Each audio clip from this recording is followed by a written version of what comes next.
Grabe talaga yung parvovirus na yan. Ito na parvovirus, ang puppy ni Miss Kaleido Snail. Sabi niya, Doc, pasagot please. Ito na.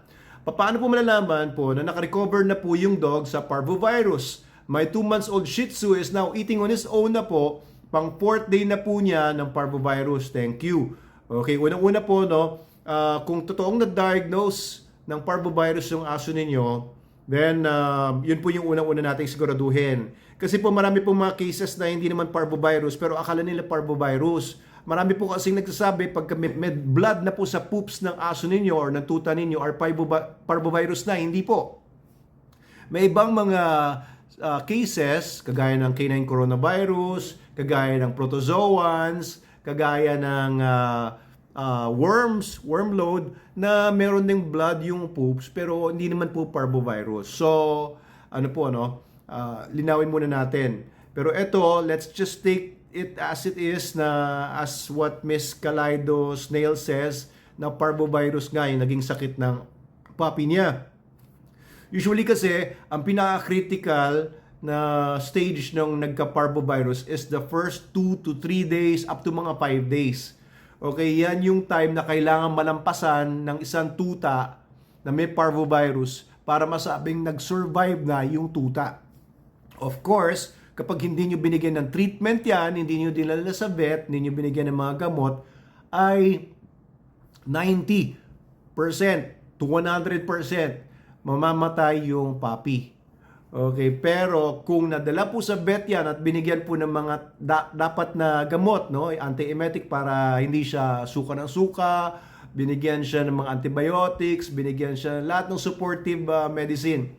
So pagka ganun po, nasa mga 60% hanggang mga 90% na magsusurvive naman yung puppy. Hindi naman nabanggit ni Miss Kaleido Snail kung dinala niya sa vet or hindi, pero etong sign na pang 4th day na tapos kumakain na, and it's very good. That's pwede ko na kayong palakpakan na survive na po ng puppy ninyo ang parvovirus. Congratulations! Pero ito po, no, hindi pa po yan clear hanggang mga 2 to 3 weeks, kaya huwag niyo muna biglain yung puppy ninyo. Huwag niyo na pasyal-pasyal muna dyan. Huwag niyo munang irampa kung saan. Huwag niyo munang pakainin ng sobra. Ayan, syempre papakain yung SDN42, the best dog food in the multiverse yan. Yung SDN42 in particular, no, meron tayong SDN28, yung medyo mas malabnaw. Meron tayong SDN21 na mas mura. Meron din tayong Milo and Friends dog food, no. Pero yung SDN42 concentrated yan. Ito pinakamaganda kung magre-recover yung puppy ninyo. Ang maganda sa SDN42, yung kaunting kakainin ng puppy ninyo, katumbas yun ng maraming kakainin na ibang dog food. So, ibig sabihin, hindi mabibigla yung tiyan and bituka ng puppy ninyo. Kasi sugat-sugat yan. Talagang yan, galing sa gera yan, kumbaga. So, papakainin nyo ng maganda, ang quality, pinakamataas ang quality, SDN42 yan. Walang iba. Okay, feed your puppy SDN42, palambutin nyo muna, isoak nyo muna sa lukewarm water, wag hot water para hindi mamatay mga vitamins. And then, patikim-tikim nyo sa puppy nyo several times a day. Dahan-dahan lang muna. Kasi hindi siya pwede mabigla. Mga 2 to 3 weeks yan, alalayan niyo po muna yung puppy ninyo para sigurado, Miss Kaleido Snail. So, feed SDN, lagi dapat may nakahandang water sa paligid niya para huwag niyo bibigyan ng mga gatas-gatas, wag na. Kasi po inflammatory pa ang milk. I don't recommend giving dogs or puppies milk na after yung first month kasi lalo na yung mga cow's milk or yung mga processed milk from other animals, hindi po maganda yan para sa mga puppies natin. SDN42 na lang, mas maganda yung development na mangyayari sa puppy ninyo.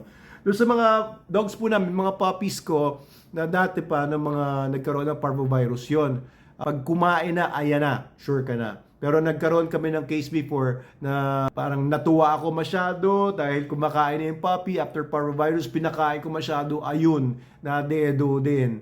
So, huwag niyong bibiglain yung pagpapakain sa mga puppies na nagre-recover pa lang from parvovirus. Of course, paano po tayo makakaiwas sa parvovirus? Kailangan niyo pong padaanin yung mga puppies po natin sa puppy vaccination program starting at 6 weeks, 8 weeks, 10 weeks, 12 weeks. No? Depende sa program ng vet po ninyo. siguraduhin po ninyo na high titer vaccines ang ibibigay po ng vet ninyo. Or siguraduhin nyo lang na high titer yung brand ng vaccine. Meron kasing mga binibigay na brand ng vaccine na low titer. Naku po, oo, sinusumpa ko talaga yung mga vaccines na yun kasi nakailang beses na kami na-prove ko na talagang hindi siya effective or effective man siya pero may mga pagkakataon na hindi talaga siya nakakapagbigay ng maganda o maayos na proteksyon against parvovirus. Kaya ito lang, sabihin ko lang sa inyo, when we started using yung mga maayos na brands lang like Merial and Quantum, yan po ang mga effective masasabi ko. Pero ayun, meron pong isang brand na hate ko talaga dahil nakita ko kahit na naman kami, religious kami sa pagbibigay namin ng vaccines ay ayun. Usually mabibili yun sa mga agri-vet or yung mga poultry supply, mga over-the-counter. Hindi po kasi talaga binebenta yan sa mga hindi vets eh. Pero pagka nabili ninyo na hindi naman kayo vet, wala kayong license, ay magduda na kayo sa binili niyong bakuna.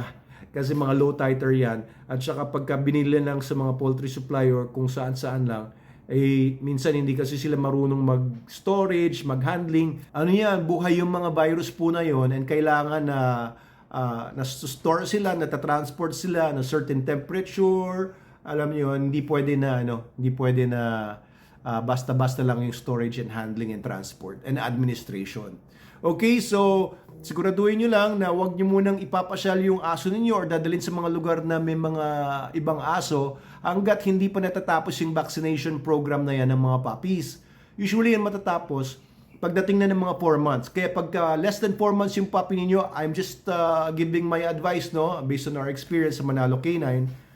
Huwag nyo munang huwag nyo munang ilagay sa lupa yung mga puppies ninyo. Huwag nyo munang papasyalin sa mga lugar, mga dog park na yan. Huwag muna. Okay, para mas makasigurado kayo magsusurvive yung puppy ninyo and hindi makakuha ng mga sakit kagaya ng pinakamalalang sakit ng mga puppies, yung parvovirus. Okay, Doc Abel Manalo nga po pala ito. Kung hindi pa kayo nagpa-follow sa ating page, please do so. At kung may mga questions po kayo, pakilagay nyo lang po sa baba.